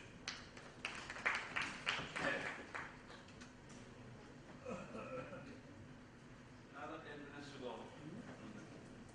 So I set my time of 10 minutes. I was supposed to go second, but you know what? I was thinking of I should be going, as a last, because you get the perspective from all the eminent speaker which I got, and I'll be using that in my presentation for sure. A lot of things is being talked about. Can somebody tell me what information you feel is confidential? What information is important which should not go out from organization? Okay? Anything, small, big. So I'll give you a simple layman example. one paper from this book. We tear it off. Now, can anybody tell me what information is residing in this paper? Nothing. Yeah, there's one name here. Organization, elets is there. There's no other information. It's all blank page, right? Now let's take an example. If I tear it off and ask the organization or any of the organization, can we create a similar size paper again? No. What we lost in transit is we lost the size, width, height of the paper. Now I don't have that. So what I'm trying to say is the information as small as this is confidential for any organization. Now how we can make sure that we are securing that? Now there comes the companies like us who help secure the organizations. We are in this business from last 26 years, providing security from endpoint to the gateway or perimeter level. And let's look at this. Initial panelist has talked about 4,000 cyber crimes happened in India. I think that's a huge number. And there were security basically when we talk about it starts from you. Okay? We are the one who keep the doors open. How many of you use Facebook? Most of you, right? How many of you put a status saying, I'm off to traveling from Delhi to Kolkata or traveling with family to this location? Most of you, right? Now that's what we need to change if we need to have a digital, the dream of having security for digital India. So that's why I'm saying it starts from you, okay? So there's one area which I wanted to touch base. A lot of attacks happening. Chinese people are attacking multiple organizations. It's remote execution. Threats are becoming so sophisticated that it is getting into your organization. Sir and others has talked about Stuxnet, right? There's no internet connection. It went into the uranium plant and it created havoc worldwide. So let's look at this, how we can handle. Now what is happening today? So we talked about Sony attack. There are multiple organizations which are being breached. The motive behind is all money. Hackers are there who are targeting these organizations. So let's look at what is being breached now, till now. So this is a big attacks, the organizations which are being breached. So we discuss about some of the organizations. Cyber criminal data for 40 million credit and debit card has been taken from target attack. And you know what was the damage? A lot of people has lost the job from target organization because of this attack. Similar is the story with the Sony attack which is being discussed earlier during the presentations. Look at other organization. Insider attack, as he mentioned, we feel as an organization 75% of the attacks are happening within the organization. So data is being stolen from within the organization. Right? A lot of people who leave the organization in the private sector, they carry their data with them or in other organizations as well. Whether they are going to use it or they are not going to use it, but they definitely carry that data, which is an intellectual property of an organization. Right? PII of 200 million sold to, what is the cost? So let me ask you one more question if you can answer this. What is the cost of a data breach or a data, is specific individual data which is being sold in the market? What is the cost normally?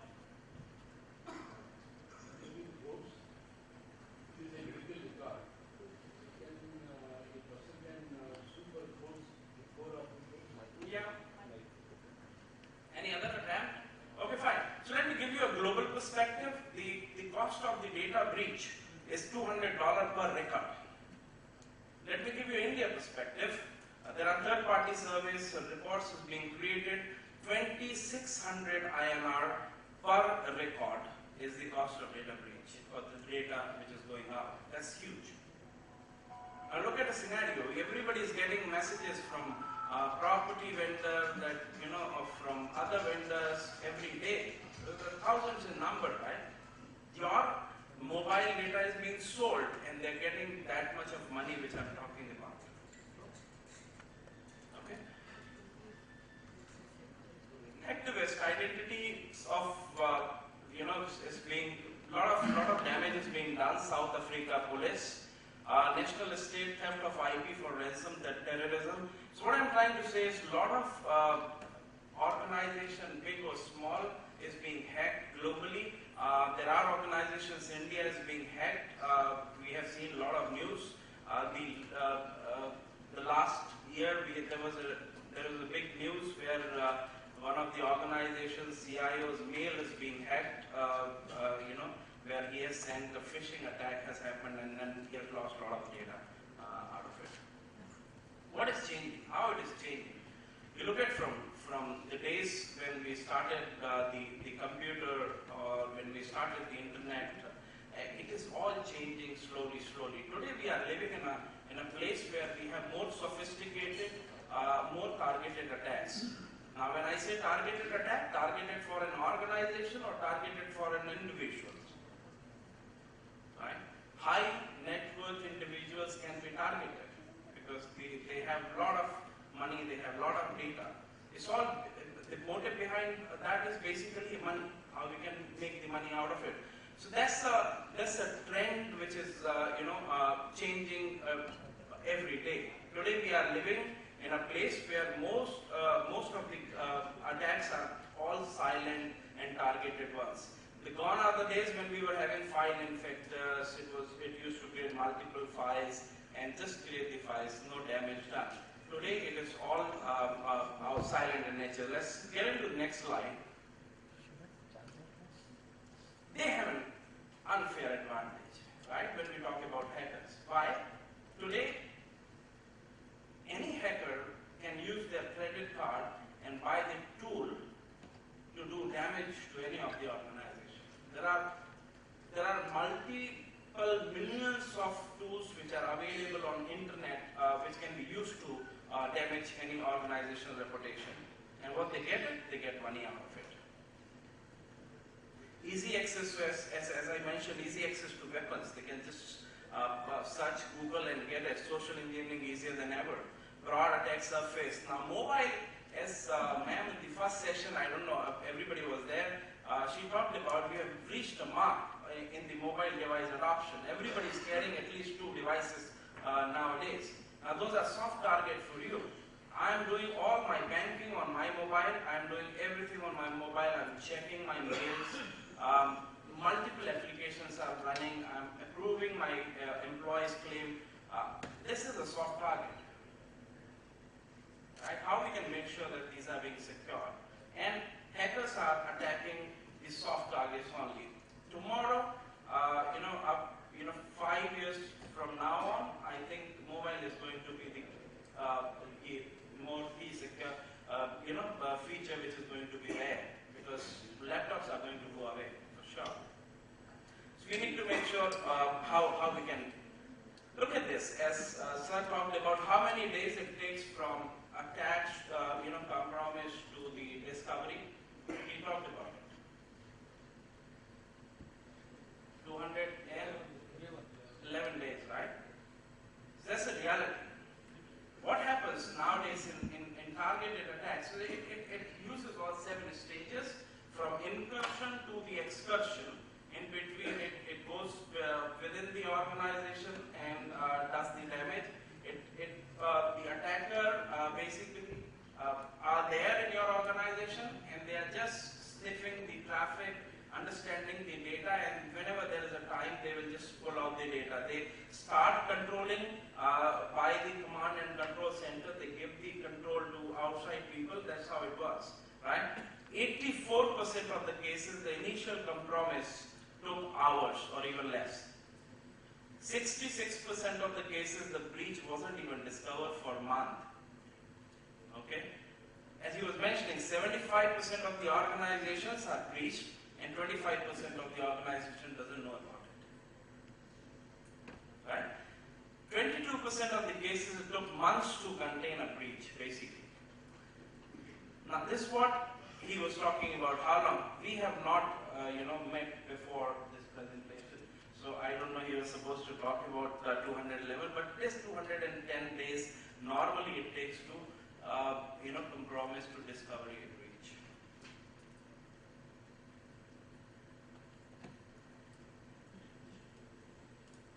Now, what attackers normally do, they do basically target your gaps.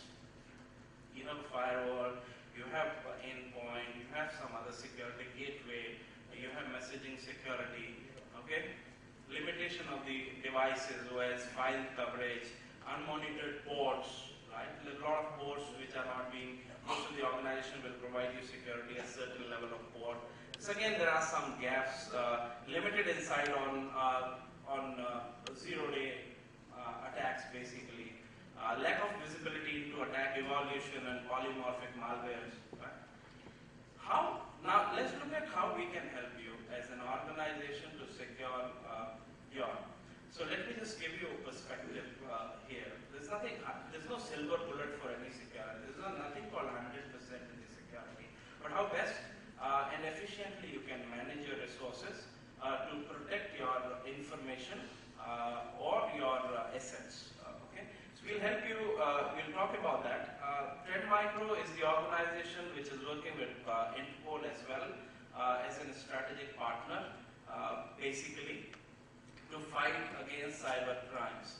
We are also working with some of the government bodies in the Middle East countries. We are also working in Southeast Asian countries with government body to fight the cyber criminals. Okay, we'll talk about why, because we have some kind of services, we have the solutions which helps those organizations, give them visibility to fight the terrorism or the cyber crimes, basically. Four things primarily we focus on: detect, analyze, adopt, and respond. Now, we should be in a position to detect the threats which are there in organization. Maybe if it is doing a lateral movement or it is there in your organization, or malware communication which is happening, then we should be able to give you a perspective as to this is the threat, what is the risk associated, what is the damage it can do, what is the value of that damage, right? And then you look at what is it you need to do, what controls you need to put into secure or include in your security policy, and how best we can respond, whether we need to block it, whether we need to terminate that connection, or what not we need to do it. Okay, so that's what is the platform, which is Deep Discovery, which helps you secure your organization by doing an analysis at the gateway level, at the endpoint level, at the messaging level as well. Okay. Now, the ideal solution is basically when I'm able to secure from a protocol perspective maximum OS software evolving attacks, zero-day, known threats and ports. That's an ideal solution, but there are gaps in today's environment when I talk about it. You have firewall, you have solutions which are protecting from some of the port attacks, right? Some of the zero-day, some of the known threats. Now, what we are doing is we are helping organization by doing this, protecting you from multiple protocols, which helps you secure communication, which is doing a lateral movement. We provide you a customizable sandbox so that we can analyze the threats in live environment using the sandbox within your premises, not in the cloud. Okay. We also helps you secure your organization from unknown threats and known threats as well. Okay. How we do that? What I was talking about, we have as an organization one of the biggest backend system which is running, which is providing the feed to us. Now, when I talk about, we have around 150 million sensors, and we have 60 billion threats queries every day. Okay. We have a lot of customers, 100 TB of data. We've talked about data, 100 TB of data we are analyzing on a regular basis, which is huge. So that's the backend system for the solutions which we are selling, and this as a service also, like I talked about Interpol, I talked about other government organization. We are giving them this intelligence for them to create the policy for the government, for the local residents. Right? That's it. Thank you very much.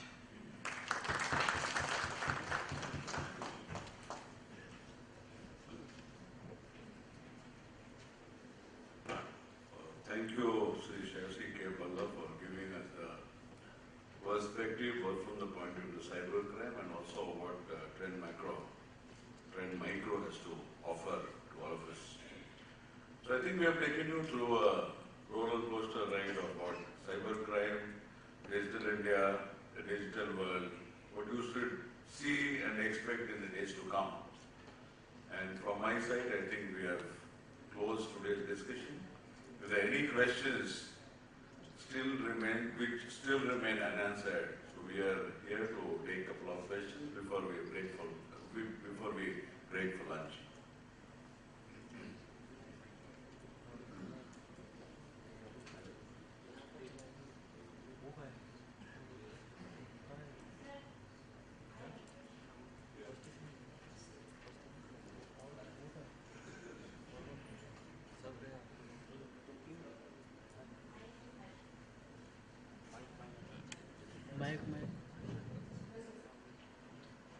Hello. So my question is, how do Indian police in various states deal with cybercrime, and are they really trained to deal with cybercrime? Especially those manning the police stations. The regular police stations, I don't think they are trained in a manner where can deal with very specialized cyber crimes. But generally what happens at the state level, we have a cybercrime police station which has a jurisdiction generally over the state. In Karnataka, we started with the first cybercrime police station in the year 2001. And we are in the process of creating another 6 police stations. We have a NASCOM establishment which helps us both in training and in cyber forensics. So that is the way we are going ahead. CBI has its own establishment, so is the case in Delhi Police. Though it has not percolated to a level which is desirable, nonetheless we are also not completely limited of resources who can handle these sorts of crimes.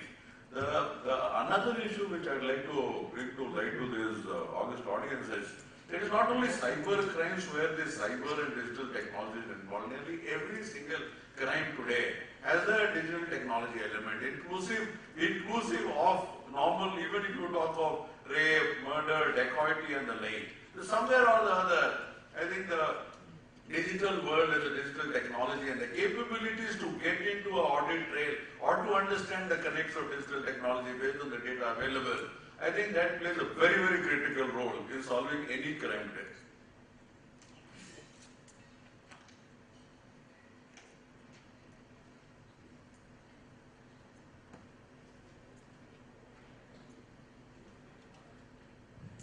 This is Vivek Sehgal from PhD Chamber of Commerce and Industry. We would have loved to hear at least for 2 minutes on what did you do on security, data security at Karnataka Police, when you created such a network. Yeah, as far as I'm concerned, first is the software which we created. The name of the software is Police IT. So by way of vulnerability testing, penetration testing and the like.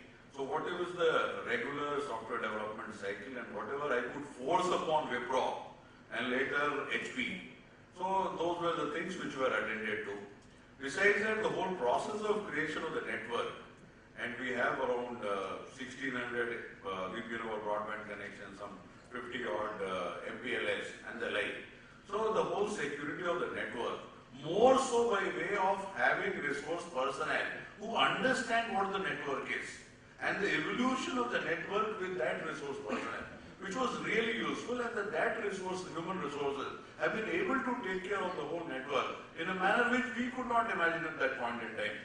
And today we feel that by giving it to a company like Cisco or any of these top market leaders, I think we'll be doing injustice to the fairness, integrity and security of the system. Because we don't want to get into SLAs and MSAs and things of that nature. And then we come to the data center. Now data center we started with single server and then we do virtualization. When we realize what the importance of virtualization is and how much of control we really have. So human resource there, the nature of licensing, demilitarized zone, so all these things we have brought into practice. Basically I'm talking at the enterprise level. Did that take you into that 97% or 3%? No, we are in the 97% only. It would be foolish to be in the 3%. It's better to be in 97%.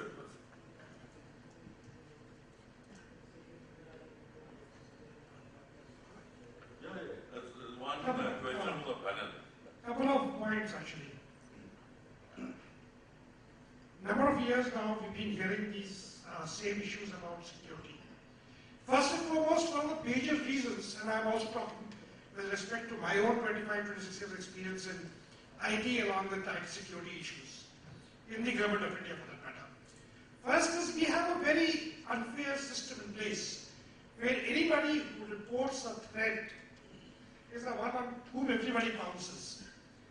And the reason is that we have a lot of policies laid down with no specific methodology to put that policy in place. So instead of shooting the messenger, we need to encourage the messenger so that the reporting of these events becomes more frequent. And the more events that are reported, more effectively can you counter the future attacks on your assets. That's one. Second thing is, there is nothing called a 100% security. Nobody in this world, in any form or in any area whatsoever, can provide you 100% security. So therefore, security is something which is always ever evolving. Whether it's a 0 day or whether it's a new kind of vectors which are being created to attack the systems, there would be something or other new happening. It is putting the mechanisms in place to be able to identify them fast and react to it. Thirdly, security can never be patched on. You have to build security at the time you're planning and the solution that you want. If you plan and build from the day one, then you will have a far more secure solution as otherwise. Number of cases I have seen that people have gone and done, set up a solution for meeting the requirements, and then they have started worrying about security. Well, we have sufficient government organizations in terms of SAARC and all in place where you can start looking and thinking about security the day you have a need for a solution. And that will ensure that probably you get a much better and much more secure solution. 100% security, nobody will promise you, nobody can provide you. I'm sure even the various places of the world cannot say that their own homes are safe from thieves. So let's accept it. There is nothing called 100% security. And it is, you identify new areas, you see things, you evolve, you learn, and you move forward. So while you have to be very careful about worrying about security, that's not the end of the world, you can always move ahead.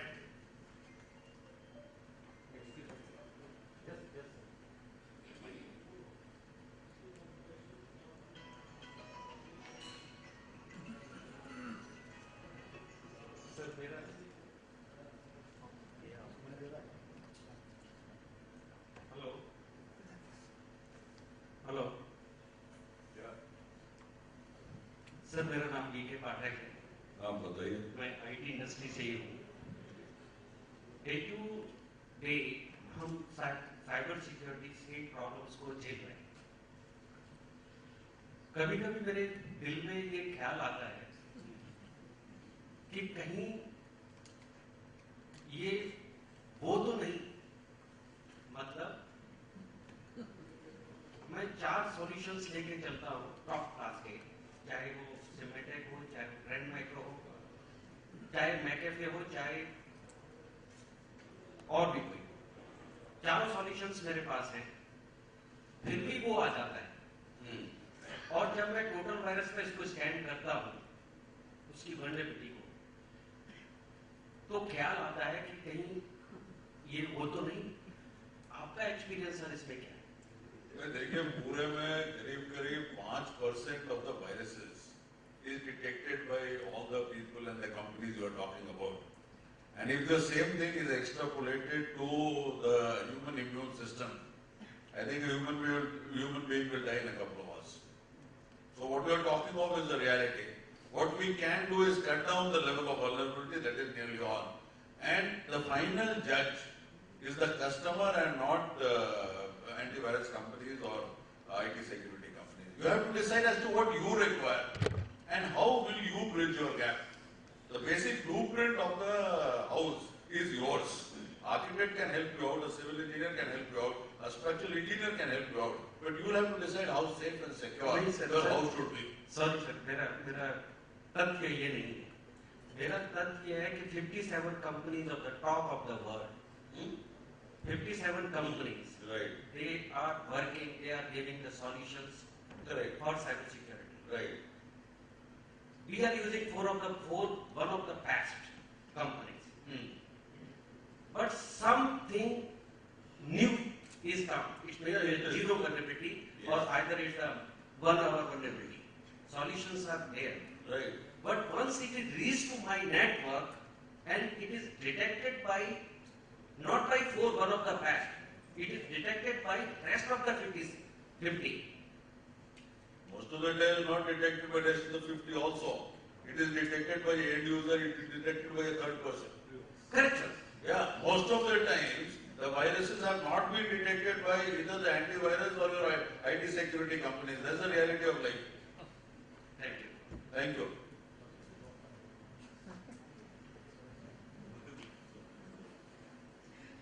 Thank you so much. It was indeed a very engrossing and spellbinding session, sir.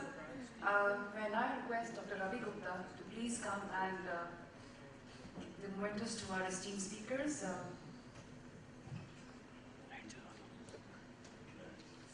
Mr. Sanjay Sahay, Additional Director General, Karnataka Police.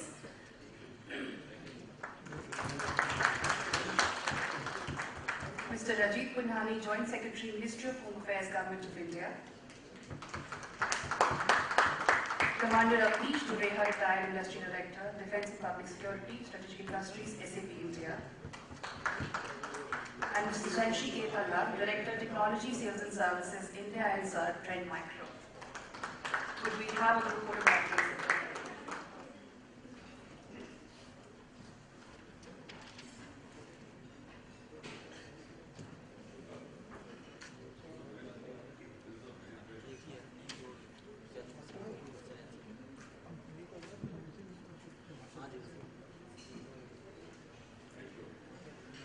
We will now be breaking for lunch by Mr. Dilip Shenoy.